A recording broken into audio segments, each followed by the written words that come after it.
Hello बच्चों, edu science के online platform पर आपका स्वागत है। बीएससी फर्स्ट ईयर की मैथमेटिक्स अपन पढ़ रहे हैं और ये जो डेमो क्लासेज हैं वो YouTube channel maths by Raunak sir और एजू साइंस ऐप पर अवेलेबल है। जैसा कि आप सबको पता है, टाइम ऐसा चल रहा है कि इस टाइम ऑफलाइन क्लासेज आपकी सारी बंद हैं और आप लोग ही अधिकतर बच्चे पीटीटी की प्रिपरेशन भी कर रहे हैं सर यहाँ पर। लेकिन आप सबको ये बात ध्यान रखनी है कि अब नहीं तो 1 महीने बाद आपको बीएससी की मैथमेटिक्स या बीएससी के जितने पेपर्स हैं, क्लासेज जो हैं फिजिक्स केमिस्ट्री मैथमेटिक्स की पढ़नी तो है। तो क्यों ना आज से ही उसको शुरू कर दिया जाए। और पिछले 3-4 दिन से अपनी क्लासेज चल रही हैं रेगुलर। बैच अपना स्टार्ट हो चुका है। टाइमिंग शाम को 6 बजे अपनी है बीएससी क्लासेज की, जो कि आपको यूट्यूब पर मिलती है और साथ साथ एप्लीकेशन पर भी मिलती है। मैं आप सबसे यही कहना चाहूँगा कि ये इनको डेमो ना समझें, रेगुलर क्लासेज अपनी समझें। और रेगुलर क्लासेज जो हैं प्रॉपर जैसे आप ऑफलाइन क्लास लेने जाते थे उससे भी बहुत अच्छे तरीके से, मतलब देखो हर चीज़ का एक एडवांस लेवल होता है, हर चीज़ का अपना मज़ा होता है और हर चीज़ का अपना ही अलग सिस्टम होता है, पूरा प्रोसीजर। जैसे ऑनलाइन का आपने देखा, अब सभी चीज़ें ऑनलाइन आ चुकी हैं। फ़ायदे कितने सारे हैं कि आपको घर से बाहर निकलने की जरूरत नहीं है, घर में ही आपकी सारी पढ़ाई हो जाती है। यदि आज एक कोई भी नॉर्मल परिवार से बच्चा भी आज यदि कोई बड़ी सिटी में कोई छोटे गांव से उठकर, जो छोटे गांव से निकलकर किसी बड़ी जगह पर जाता है, रूम का खर्चा, खाने का खर्चा और इधर उधर आने जाने का खर्चा, बहुत सारे खर्चे करके जब वो 2 से 3-4 लाख रुपए खर्च करता है पूरे साल में, तब जाके वो पूरी की पूरी बीएससी की ऐसे कोचिंग समझ लीजिए या पढ़ाई समझ लीजिए कर पाता है। लेकिन यदि अपन ऑनलाइन प्लेटफॉर्म का यूज करते हैं और इसी को अपन आगे बढ़ाते हैं तो आप मैक्सिमम 10,000 रुपये भी आपको नहीं लगने वाले हैं। 10,000 रुपये में आपकी वही पढ़ाई जो आप बड़ी बड़ी सिटी में जा करते थे आपको घर बैठे मिल जाएगी और उससे भी ज़्यादा शानदार तरीके से। और इतना तो आप मान के चलिए कि जैसा कि अब माहौल है उस हिसाब से ऑफलाइन क्लासेज जब भी शुरू होंगी उनका तब देखा जाएगा, लेकिन सारा का सारा फोकस अब ऑनलाइन पर अपना है, आपका भी, स्टूडेंट्स का भी और टीचर्स का भी। हर कोई ये चाह रहा है कि बच्चा घर बैठे ही बहुत अच्छे तरीके से पढ़ ले। मैं आपसे पहले भी कह चुका हूँ, जब भी आप क्लास लेने लगे, जब भी आप पढ़ें तो प्रॉपर तरीके से बिल्कुल एग्जैक्ट जैसे आप ऑफलाइन क्लास में जाते थे, नहा धो के तैयार होकर कपड़े पहन के पेंसिल रबर जो भी आपके पास होती थी कि कॉपी पेन बैग वगैरह लेके तब जाके आप जाते थे और एक बहुत अच्छे तरीके से आप पढ़ते थे। सेम प्रोसेस आपको फॉलो करना है। क्लासेज आपको यूट्यूब पर किसी फ़नी वीडियो की तरह नहीं देखनी है, आपको एक प्रॉपर क्लास की तरह वीडियो देखनी है, क्लास आपको देखनी है और एक प्रॉपर जगह पर अच्छी साफ़ सुथरी जगह बैठना है, अपने कॉपी पेन लेने हैं, हर एक क्वेश्चन को, हर एक टॉपिक को, हर एक कॉन्सेप्ट को आपको बहुत अच्छे तरीके से लिखना है, कॉपी में अपने नोट करना है और बहुत अच्छे से नोट्स बनाना है। ये तो हो गई कि पढ़ाई किस तरीके से आपको करनी है। अब बात आती है पढ़ना क्या है। पेपर सेकेंड अपन ने चालू किया था कैलकुलस का, डिफरेंशियल कैलकुलस चल रही है, उसमें जो टॉपिक है पार्शियल डिफरेंशिएशन या फिर आंशिक अवकलन अपना शुरू किया है। और आंशिक अवकलन के बारे में शुरू के कुछ लेक्चर में अपन ने बेसिक के ऊपर डिस्कस किया था और उसके बाद अपन डायरेक्टली क्वेश्चंस पर आ गए थे, क्योंकि मैथमेटिक्स ऐसी चीज़ है जिसमें प्रैक्टिस केवल क्वेश्चन से होती है और क्वेश्चन से ही आपके सीखते हैं। और मैं आपसे यही कहूँगा कि आप कहीं से भी हो, किसी भी इलाके से हो, कि आप जयपुर, दौसा, महुआ, बानीकुई, हिंडौन, करौली, भरतपुर, दोस्तों जितने भी आसपास की जगह आप कहीं से भी हो, आप अपने घर बैठे इन क्लासेस को लीजिए, बहुत अच्छे तरीके से पढ़िए, प्रॉपर तरीके से पढ़िए। और किसी भी तरह का कोई डाउट आपको होता है तो आप मेरे कॉन्टैक्ट नंबर मुझसे कॉल कर सकते हैं, मैसेज कर सकते हैं। जो भी क्लास देखें व्हाट्सएप ग्रुप में तुरंत जुड़ें ताकि आपको क्लियरली नोटिफिकेशन साफ साफ मिलता रहे, हर चीज़ का, हर क्लास की नोटिफिकेशन मिलती रहे, हर क्लास आपको मिलती रहे टाइम टू टाइम। और बैच से रिगार्डिंग, पीडीएफ से रिगार्डिंग, नोट से रिगार्डिंग, क्वेश्चन से रिगार्डिंग जो भी आपको चीज़ मिले वो आपको ग्रुप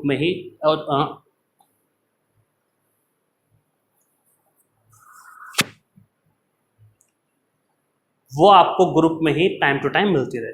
तो हमसे जुड़े रहिए और किसी तरह के डाउट के लिए आप मुझे कॉल कर सकते हैं। ये जो क्लासेस चल रही हैं यूट्यूब पर भी है, टाइमिंग फिक्स आपका 6 o'clock का है शाम को।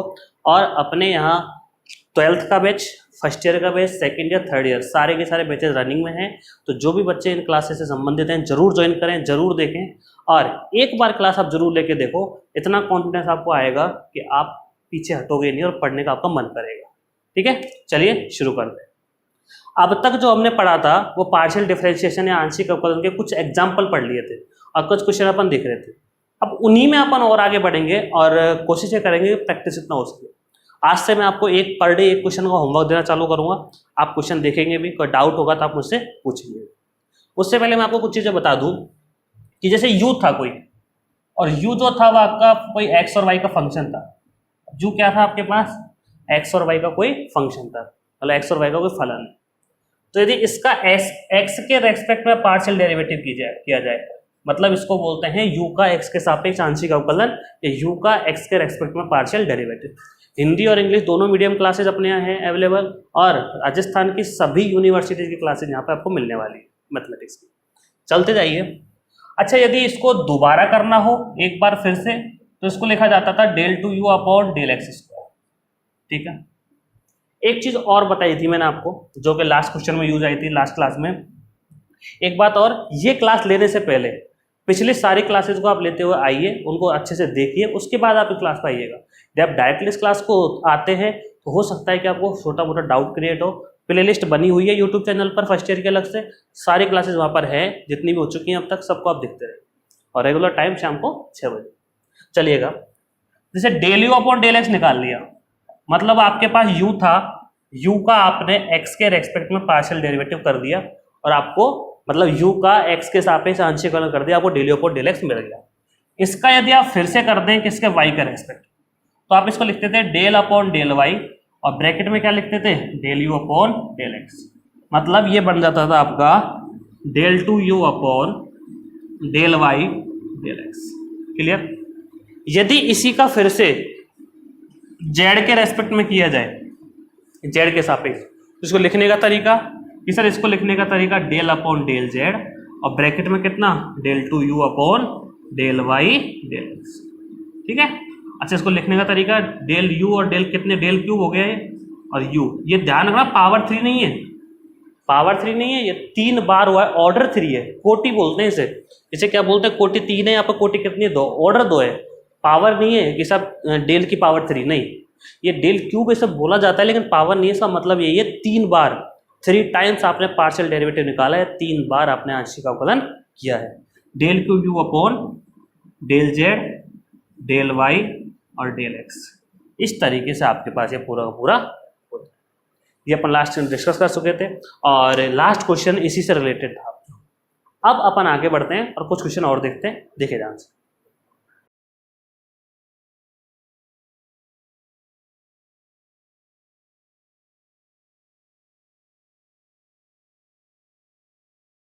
देखिएगा आगे, एक क्वेश्चन है आपके पास कि इफ यदि u equal to log x square plus Y square plus Z square, तो सिद्ध कीजिए, prove that x del two you upon del Y del Z, y del two you upon del Z del X, और z del two you upon del X del Y. ये आपको prove करना है। ठीक है। अच्छा सुनो, प्रूव करने से पहले हो जाता है इसका मतलब क्या है। पहले u का किसके रेस्पेक्ट में पार्शियल डेरिवेटिव या आंशिक अवकलन किया गया होगा, कि सर पहले u का z के सापेक्ष या z के रेस्पेक्ट में पार्शियल डेरिवेटिव किया गया होगा। फिर z के रेस्पेक्ट में होने के बाद किसके किया गया होगा, कि सर y के रेस्पेक्ट में किया गया होगा। ऐसे अपन क्या करने हैं, तीनों एक एक करके निकाल लेने हैं। ठीक है, तो चलिए इसको आपने दिया इक्वेशन नंबर फर्स्ट, और फंक्शन दे रखा है u log X square plus Y square plus Z square. मतलब जो u है वो फंक्शन है किसका, x, y, z का, मतलब u, x, y और z का फलन है। क्लियर? चलते जाओ। अब देखो पहले इसी को निकाल लेते हैं अपन। ये क्या कह रहा है, z के रेस्पेक्ट में करो, फिर y के रेस्पेक्ट में करो। पार्शियल डेरिवेटिव या आंशिक अवकलन की खासियत क्या होती है, तो उसकी खासियत ये होती है कि जिसके रेस्पेक्ट में कर रहे हो, जिसके सापेक्ष कर रहे हो, वो तो चर है, उसके अलावा सब कुछ क्या है उसके लिए अचर है। अकेला आ जाए कुछ और जीरो, किसी के साथ आ जाए तो कॉमन। ठीक है, चलते जाओ। तो इक्वेशन नंबर 1 का, या टेकिंग पार्शियल डेरिवेटिव, शॉर्ट में लिख रहा हूं, ऑफ इक्वेशन नंबर फर्स्ट, मतलब समीकरण 1 का आंशिक अवकलन करने पर, समीकरण 1 का आंशिक अवकलन करने पर। ठीक है, तो u का क्या, किसके रेस्पेक्ट में कर रहे हो, विद रेस्पेक्ट टू z।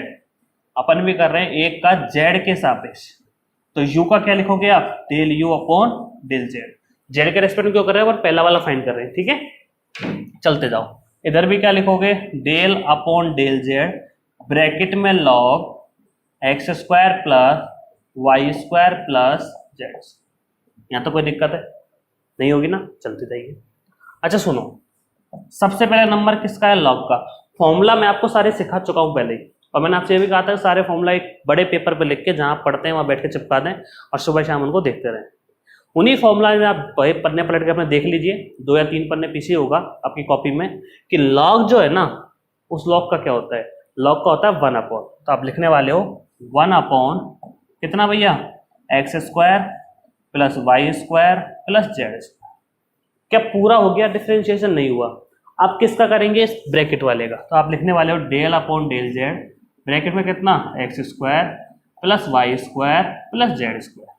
तो आपके पास आ गया एक्स स्क्वायर का जेड के रेस्पेक्ट में 0, वाई स्क्वायर का जेड के रेस्पेक्ट में 0, जेड स्क्वायर का जेड के रेस्पेक्ट में कितना, 2z। तो 2z upon x square plus Y square plus Z square. इधर कितना है, del you upon del Z. Equation number कितना दे दिया आपने इसको, 2। लेकिन इससे मेरा काम चलने वाला नहीं है। इसका एक्स स्क्वायर 0, जेड के सापेक्ष पार्शियल डेरिवेटिव कर रहे हो आंशिक अवकलन, वाई का 0 क्योंकि जेड के सापेक्ष कर रहे हो तो जेड के सापेक्ष जेड के अलावा सब कुछ अच्छा है। जेड स्क्वायर का कितना, 2z। अच्छा सुनो, del you upon del Z आपके पास है, इक्वेशन नंबर 2 आ गई, लेकिन इससे काम नहीं चलेगा। मुझे चाहिए क्या, del 2 you upon del Y, तो वाई वाला और चाहिए। तब इसी का कि taking partial derivative of equation number 2 with respect to किसके सापेक्ष, y के सापेक्ष। तो आप एक लाइन लिखोगे y के सापेक्ष कौन सा भैया, आंशिक अवकलन, आंशिक अवकलन। 1-2 क्वेश्चन में और लिखूंगे लाइन में, फिर लिखना इनको बंद कर देंगे। फिर आप लोग लिखते रहिएगा, मैं केवल आप बोलता जाऊंगा, ठीक है। चलो, तो del you upon del y क्या लिखोगे, सर इसको लिखेंगे del 2 you upon del y dot del z. Equal में क्या लिखोगे कि sir del you upon del y लिखेंगे क्योंकि वाई के सापेक्ष कर रहे हैं। ब्रैकेट में क्या आने वाला है, 2z तो ओपन, नीचे कितना कि सर नीचे आएगा x square plus Y square plus Z square. ठीक है, चलते जाओ। अच्छा ये चीज देखो, किसके रेस्पेक्ट में कर रहे हैं अपन, सर y के रेस्पेक्ट में कर रहे हैं। तो 2z तो क्या रहेगा, कांस्टेंट, इसको रख लो बाहर। तो आपने लिखा कि del 2 you upon del y into del z. वो ध्यान से देखिएगा, एक को समझ लो ढंग से, फिर आगे जरूरत नहीं पड़ेगी आपको, दिक्कत नहीं आने वाली। तो del upon del y bracket में कितना कि sir 1 upon x square y square z square. ठीक है, चलो। अच्छा इसका करना है ना, देखते जाइए। इसका यदि अपन पार्शियल डेरिवेटिव करते हैं, आंशिक अवकलन करते हैं, तो ये 1 अपॉन एक्स की तरह बिहेव कर रहा है क्या। और आपको यदि याद हो तो मुझे सिंपल डेरिवेटिव बताइए, सामान्य जो अवकलन होता है उसमें 1 अपॉन एक्स का क्या होता है कि सर 1 अपॉन एक्स का माइनस 1 अपॉन एक्स स्क्वायर होता है। आपने प्रूफ करके बताया था और आपने याद करने के लिए भी कहा था कि 1 अपॉन एक्स का अवकलन माइनस 1 अपॉन एक्स स्क्वायर होता है। कैसे होता है, एक्स ऊपर जाएगा, इसके पास -1 आगे आएगा, इसके पास -1 हो जाएगी। मतलब आप लिखने वाले हैं इससे कितना कि 2z ब्रैकेट में, ये एक्चुअल में हुआ क्या कि सर नेगेटिव साइन लगा दो, इसका स्क्वायर कर दो नीचे वाले का। तो नेगेटिव साइन लगा दिया, नीचे वाले का स्क्वायर कर दिया, तो x square plus Y square plus Z square का होल स्क्वायर। क्या पूरा हो गया, नहीं हुआ। अभी ओनली 1 अपॉन का हुआ है। अब नंबर है किसका, पूरे का, x square y square z square का। किसके रेस्पेक्ट में, वाई के रेस्पेक्ट। एक्स स्क्वायर का 0, वाई स्क्वायर का 2y, जेड स्क्वायर का 0। तो वाई स्क्वायर का कितना होने वाला है, 2y। तो आप यहाँ लिख दीजिए कितना, 2y। तो एक्चुअल जो आंसर बना वो बना आपका कि del 2 you upon del y dot del z equal to कितना, -4 y z upon x square plus Y square plus Z square का होल स्क्वायर। लेकिन ये भी नहीं चाहिए मुझे इसके आगे क्या लगाना चाहिए, x लगाना चाहिए। दोनों तरफ किसका मल्टीप्लाई कर दो, x का। इधर करेंगे तो x del 2 you upon del y dot del z equal -4 x into y into z upon x square y square z square का होल स्क्वायर। और इसको दे देंगे इक्वेशन नंबर कितना, 3। ठीक है, एक आ चुका है। ऐसे अपन को बाकी के 2 निकालने। तो पहले एक बार आप इसको नोट कर लीजिए, फिर अपन आगे बढ़ेंगे। ठीक है, वाई वाला भी निकालेंगे, जेड वाला निकालेंगे। ज़्यादा से ज़्यादा बच्चों को शेयर कर दीजिए जो भी आपके कांटेक्ट में है फर्स्ट ईयर के, मतलब जिन्होंने इस साल 12th पास करी है मैथ साइंस वाले, उन सबको ये क्लासेज आप शेयर कीजिए और उनसे कहिए कि क्लासेज को प्रॉपर तरीके से देखें और रेगुलर तरीके से देखें। ठीक है, चलिए।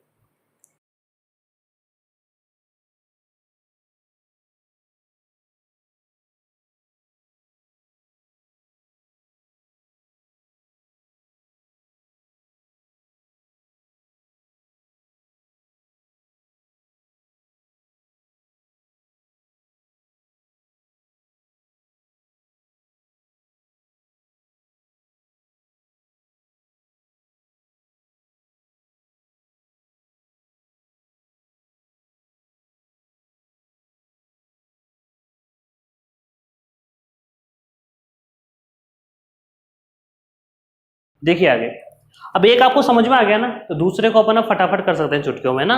एक बार साइड में लिख लो कितना आया था, कि सर ये आया था माइनस का 4xyz upon x square plus Y square plus Z square का होल। ठीक है, चलते थे। सेकेंड वाला क्या कह रहा है कि u का आप पहले x के रेस्पेक्ट में करो, फिर z के रेस्पेक्ट में करो, फिर y से मल्टीप्लाई करो। तो देखिए, taking partial derivative with respect to x, तो u का क्या लिखोगे, या फिर लिख दो x के सापेक्ष आंशिक अवकलन करने पर, x के सापेक्ष आंशिक अवकलन, तो u का तो क्या बनेगा, del u upon del x। x के रेस्पेक्ट में क्यों कर रहे हैं, क्योंकि सबसे पहले x आ रहा है, उसके बाद z आ रहा है। आपके पास इधर लिखेंगे कि del upon del x, u कितना है कि सर log है, और x square plus Y square plus Z square लिखा होगा। लॉग का 1 अपॉन का वही काम कीजिए, फिर से क्या लिखोगे कि sir 1 upon x square y square z हो गया। अब मुझे बार बार समझाने की जरूरत नहीं है, लॉग का हम जानते हैं 1 अपॉन एक्स होता है, तो लॉग का 1 अपॉन ही होगा, 1 अपॉन कर दिया। अब किसका नंबर है इस पूरे का, तो एक्स स्क्वायर का एक्स के रेस्पेक्ट में कि सर 2x, ले दो 2x यहाँ लिख दिया, वाई स्क्वायर का एक्स के रेस्पेक्ट में 0, जेड स्क्वायर का एक्स के सापेक्ष कितना 0, तो ये किसकी वैल्यू आ गई, del you upon del x की। इक्वेशन नंबर मैंने क्या दे दिया इसको 4, 3 पहले हो चुकी थी। अब क्या कह रहा है, फिर इसका किसके सापेक्ष करो, जेड के सापेक्ष। तो देखिए वही taking partial derivative with respect to क्या जेड, मतलब जेड के सापेक्ष आंशिक अवकलन।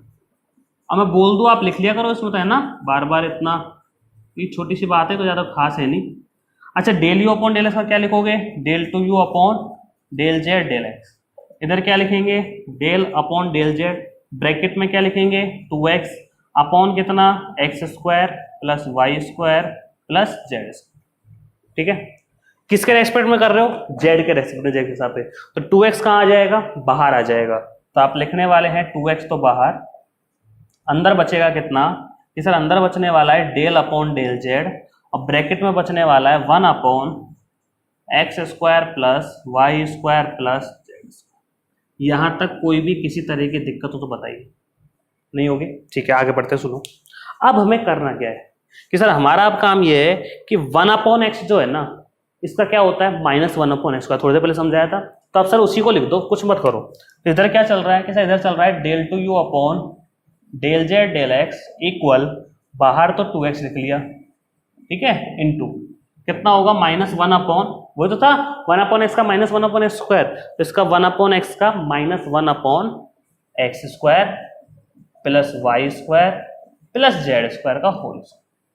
यहां तक कोई दिक्कत, पूरा हो गया क्या, नहीं हुआ। अब किसका नंबर है कि sir x square y square z square का, तो एक्स स्क्वायर का जेड के सापेक्ष, एक्स स्क्वायर का जेड के रेस्पेक्ट में 0, वाई स्क्वायर का जेड के रेस्पेक्ट में 0, जेड स्क्वायर का जेड के रेस्पेक्ट में 2z, तो अब बाहर लिखेंगे 2z। मतलब ये आ गया del two you upon del z into del x, कितना आने वाला है -4xz upon x square plus Y square plus Z square का होल। ठीक है, ये अभी नहीं हुआ अपना काम।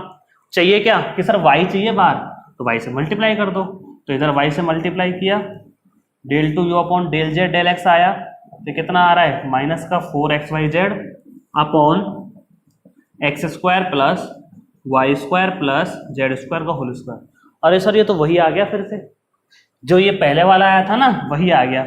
और देखो बेटा सीधी सी बात है, प्रूफ करना है तो निश्चित रूप से क्या आना है, इक्वल आना है। अब आपने 2 निकाल लिए ना, सेम आ गए, तो तीसरा भी डेफिनेटली सेम आएगा, आपको उसको निकालने की जरूरत नहीं है। आप एक लाइन लिख सकते हैं सम्मिति से, याद करो कल भी बताया था मैंने, सम्मिति से मतलब बाई सिमेट्री। कि सर बाई सिमेट्री क्या लिखो कि सर आप लिखिए कि जो तीसरा वाला रह गया कौन सा, जेड वाला, कि Z dot del two you upon del x dot del Y, वो कितना आएगा, सेम आएगा, कितना -4x into y into z upon x square plus Y square plus Z square का होल स्क्वायर। ये पूरा का पूरा आपका तीसरा वाला इक्वेशन नंबर 6 आ चुकी है। अब इक्वेशन नंबर 3 में तो आया था कौन सा, पहला वाला, इक्वेशन नंबर 6 में आया था दूसरा वाला, equation number sorry equation number 5 में दूसरा वाला आया, इक्वेशन नंबर 6 में तीसरा वाला आया। तो अब लास्ट फाइनल रिजल्ट लिख दीजिए, अतः एक काम करना, यही लिख देना ऊपर ही कि अतः समीकरण किस किस से, 3, 5 और 6 से, यही तो है ये वाला, ये एक ये रहा, तीनों इक्वल है, ये लाइन लिख देना और लिख देना हेंस प्रूव। इसको लिख देना फिर से, है ना, कोई दिक्कत नहीं है। मुझे बोर्ड बैठाना पड़ेगा, फिर आपको टाइम ज़्यादा लगेगा, सच यही है कि आप इसको फिर से लिख देना, आपका काम हो जाए। यहाँ आपका क्वेश्चन पूरा होता है। बहुत अच्छे समझ में आ गया होगा। दोनों मीडियम में क्लासेस चल रही है, हिंदी और इंग्लिश मीडियम में, और YouTube channel maths by Raunak sir subscribe आपने कर लिया होगा, और आपके एप्लीकेशन एजू साइंस ऐप पर क्लासेस जरूर ध्यान रखिएगा। ज़्यादा से ज़्यादा फ्रेंड्स के साथ शेयर कीजिए। अपने जितने जब फ्रेंड्स आप शेयर करेंगे उतना ही ज़्यादा आप क्लासेस को रेगुलर ढंग से अच्छे से देख पाएंगे, और आप भी मोटिवेट होंगे, साथ साथ हम भी मोटिवेट होंगे। ठीक है, चलिए नोट करिए।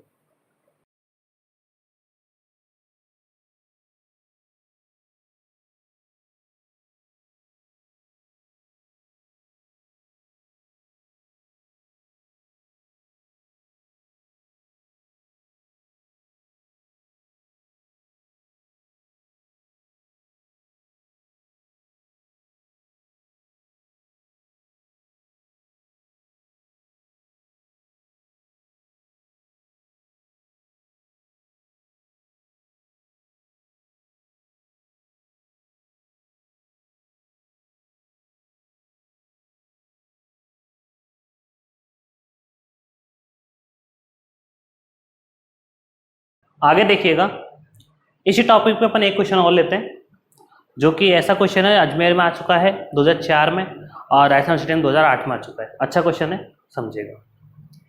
क्वेश्चन को समझने साथ साथ मैं आपसे ये कहना चाहूँगा, प्रॉपर आपको 30 to 40 सेकंड का टाइम मिलता है उसको नोट करने के लिए। इनकेस यदि कोई रेगुलर चलती क्लास में नहीं नोट कर पाता है तो रिकॉर्डेड क्लास आपके पास रहती है, आप वीडियो को फिर से देख सकते हैं, तब जाके आप नोट कर ले कीजिए। ठीक है, पहले अपना काम समझना है। देखो, सीखना सबसे इम्पोर्टेंट है। पढ़ना पढ़ना पढ़ना कुछ नहीं होता, पढ़ के चीज़ें साइड में रखते जाओ, इकट्ठे करते जाओ, कोई मजा आने वाला नहीं है। सीखना इम्पोर्टेंट है, और यहाँ आपको मैं सिखाऊंगा कि क्वेश्चंस कैसे करने हैं, एक एक कॉन्सेप्ट, एक एक बारीकी से, एक एक छोटी छोटी चीज़ें बता के चलूँगा आपको यहाँ पर। ठीक है, बस बशर्ते आप पूरे डिसिप्लिन के साथ, पूरे डेडिकेशन के साथ पढ़ते रहिए, और जितनी मेहनत हम कर रहे हैं उससे ज़्यादा मेहनत करिए। आप भी जानते हैं कि ऑनलाइन सेटअप में सारे में कितनी मेहनत है, सबसे बड़ी चीज़ है। बाकी सब चीज़ें हैं जो ठीक है, चाहे पैसा है, चाहे कुछ और है, टीम है, जो भी है, लेकिन सबसे ज़्यादा मेहनत ही है। बस जब हम हार्ड वर्क कर सकते हैं आपके लिए, तो आप क्यों नहीं कर सकते। ठीक है, चलिए क्वेश्चन आपका 2004 में अजमेर यूनिवर्सिटी में आ चुका है, 2008 में राजस्थान यूनिवर्सिटी में आ चुका है कि यदि if u equal to log x³ + y³ + z³ - 3xyz, then prove that del u upon del x plus del u upon del y plus del u upon del z equal to 3 upon x plus y plus z। एक बात ध्यान रखिएगा, अपन को क्या होता है BSc में जो क्वेश्चंस आ चुके होते हैं पहले किसी यूनिवर्सिटी में, वो ऑटोमेटिक इंपॉर्टेंट हो जाते हैं। मतलब वहां अपन को कहने की जरूरत नहीं पड़ती है कि इंपॉर्टेंट है। इंपॉर्टेंट होता क्या है, इंपॉर्टेंट क्वेश्चन ऐसा क्वेश्चन होता है जिसमें कोई ना कोई अलग से लॉजिक लग रहा हो, जो नॉर्मल वे में डायरेक्ट फ्लो में नहीं होगा, कुछ ना कुछ उसमें स्पेशल होगा। स्पेशल नहीं होगा तो उसकी कैलकुलेशन अच्छी होगी, मतलब कोई ना कोई चीज़ तो उसमें ऐसी होगी जो उस क्वेश्चन को एग्जाम में आने के लिए मजबूर कर देती है, जो बाकी क्वेश्चन से अलग छटा हुआ होता है। इस तरह का क्वेश्चन होता है जो इंपॉर्टेंट होता है। वैसे क्वेश्चन तो सब नॉर्मल है, एक बार देखा जाए सब इंपॉर्टेंट है, लेकिन इंपॉर्टेंट का जरिया इसलिए बढ़ जाता है क्योंकि कोई क्वेश्चन एक एग्जाम में हो सकता है 5 माह 10 साल या 20 साल 20 बार आ गया हो किसी एग्जाम में। 2010 में आया, 12 में आया, 16 में आया, 18 में आया, 17 में आया, 19 में आया, बार बार वो रिपीटेशन होते हैं, तो वो ऑटोमेटिक इंपॉर्टेंट हो जाते हैं। तो बीएससी में ध्यान रखिएगा, जिस क्वेश्चंस के ऊपर कोई साल लिख रही हो या किसी भी यूनिवर्सिटी में आ चुका हो, वो अपने आप इंपॉर्टेंट है, मुझे कहने की जरूरत उसमें नहीं, ना आपको सुनने की जरूरत है। चलिएगा, क्वेश्चन कह रहा है यू गिवन है और प्रूव करवा रहा है del u upon del x, del u upon del y, del u upon z। मतलब ये कह रहा है कि एक बार तो x के रेस्पेक्ट में पार्शियल डेरिवेटिव करो, एक बार y के रेस्पेक्ट में करो, एक बार z के रेस्पेक्ट में करो। मतलब एक बार x के सापेक्ष आंशिक अवकलन, एक बार y के सापेक्ष आंशिक अवकलन, एक बार z के सापेक्ष आंशिक अवकलन। आंसर आना चाहिए कितना, 3/x + y + z। तो करते हैं, देखिए इक्वेशन नंबर फर्स्ट दे दूं इसे मैं, ठीक है। एक लाइन लिखेंगे, taking partial derivative with respect to x ले लो सबसे पहले, है ना। मतलब एक्स के सापेक्ष क्या करना है, आंशिक अवकलन। तो u का तो क्या होने वाला है कि सर u का होने वाला है del u upon del x, इधर लिखोगे del upon del x, bracket में आने वाला है log x cube plus y cube plus z cube minus 3xy। Clear. Log का देखो फिर से आप सबको पता है कि सर लॉग का तो 1 अपॉन होता है, तो 1 अपॉन ही लिखना है आपको। लॉग बोले तो 1 अपॉन अवकलन में, तो 1 अपॉन कितना, x cube plus y cube plus z cube minus 3 into x into y into z into, ये तो लॉग का हुआ। अब नंबर किसका है, इस पूरे का। किसके रेस्पेक्ट में कर रहे हो, एक्स के रेस्पेक्ट में कर रहे हो, सापेक्ष कर रहे हो। तो एक्स क्यूब का क्या होने वाला है कि सर 3x² होने वाला है, वाई क्यूब का 0 होने वाला है, जेड क्यूब का 0 होने वाला है। इधर एक्स का यदि आप एक्स के सापेक्ष कर रहे हो तो 3yz तो रह गया कांस्टेंट, और एक्स का कितना हो गया 1, तो आप लिखेंगे माइनस 3yz। तो आप लिख सकते हैं कि del you upon del x जो है वो 3 कॉमन x² माइनस yz, और अपॉन में कितना है x cube plus y cube plus z cube minus 3xyz, और इक्वेशन नंबर आपने दे दिया इसको 2। क्लियर। नेक्स्ट नंबर किसका है सर, नेक्स्ट नंबर जो है वो किसका, del you upon del y का। तो देखो फिर से वही line, taking partial derivative with respect to y, मतलब y के सापेक्ष आंशिक अवकलन। किसका अवकलन, आंशिक, इसका या फिर उसका, ऊपर वाले का, सर ऊपर वाले का आंशिक अवकलन।